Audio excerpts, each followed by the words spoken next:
Hi you guys, I'm Miss Candace and today I'm going to be reading you guys a story which is Corduroy by Dawn Freeman.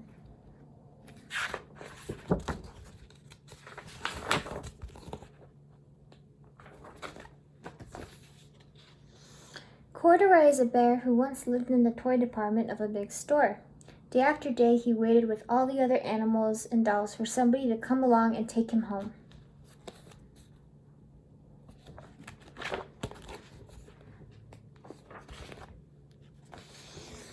The store was always filled with shoppers buying all sorts of things, but no one ever seemed to want a small bear in green overalls. Then came one morning, a little girl stopped and looked straight into Corduroy's bright eyes. "Oh, Mommy," she said, look, there's the very bear I've always wanted." "Not today, dear," her mother sighed. "I've spent too much already. Besides, he doesn't look new. He's lost a button to one of his shoulder straps."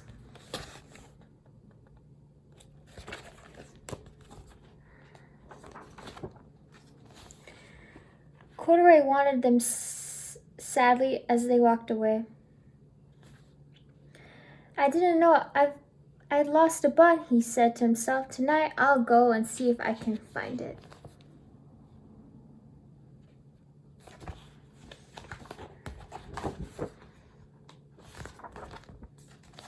Late that evening, when all the shoppers had gone and the doors were shut and locked, Corduroy climbed carefully down from his shelf.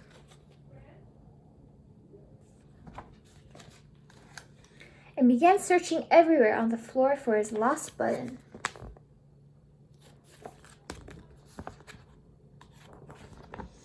Suddenly, he felt the floor moving under him. Quite by accident, he had stepped onto an escalator, and up he went.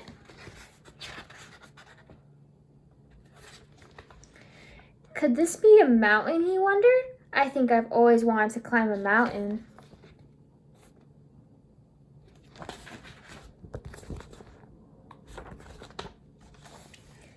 He stepped off the escalator as it reached the next floor, and there before his eyes was the most amazing sight. Tables and chairs, and lamps and sofas, and rows of beds. "This must be a palace," Corduroy gasped. "I guess I've always wanted to live in a palace."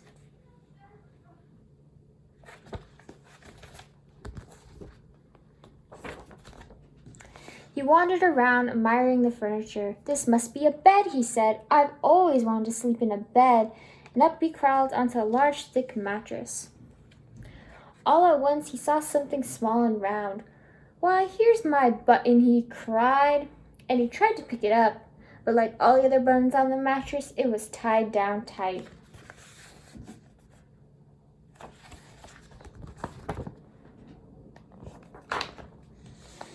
He yanked and pulled with both paws until pop! Off came the button, and off the mattress Corduroy toppled. Bang into a tall floor lamp. Over it fell with a crash.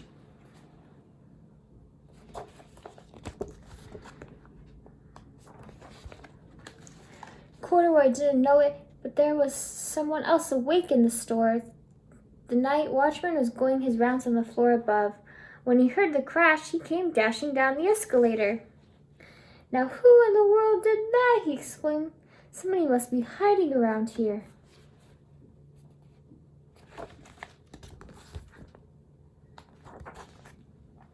He flashed his light under and over sofas and beds until he came to the biggest bed of all.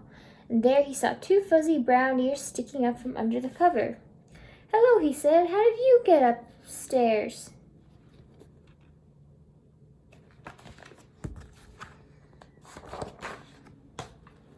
The watchman tucked Corduroy under his arm and carried him down the escalator and set him on the shelf in the toy department with the other animals and dolls.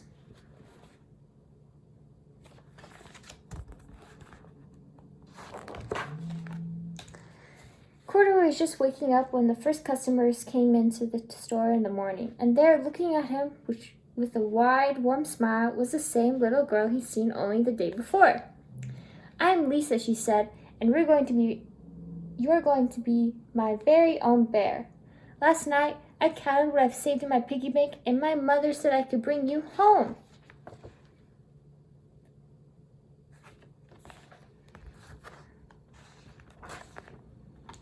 Shall I put him in a box for you, the sales lady said. Oh, no thank you, Lisa answered, and she carried Corduroy home in her arms. She ran all the way up 4 flights of stairs into her family's apartment and straight into her own room.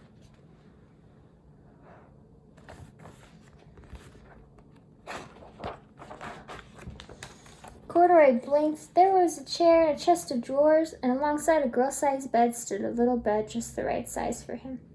The room was small, nothing like that enormous palace in the department store. This must be home, he said. I know, I've always wanted a home. Lisa sat down with Corduroy on her lap and began to sew a button on his overalls. I like you the way you are, she said, but you'll be more comfortable with your shoulder strap fastened.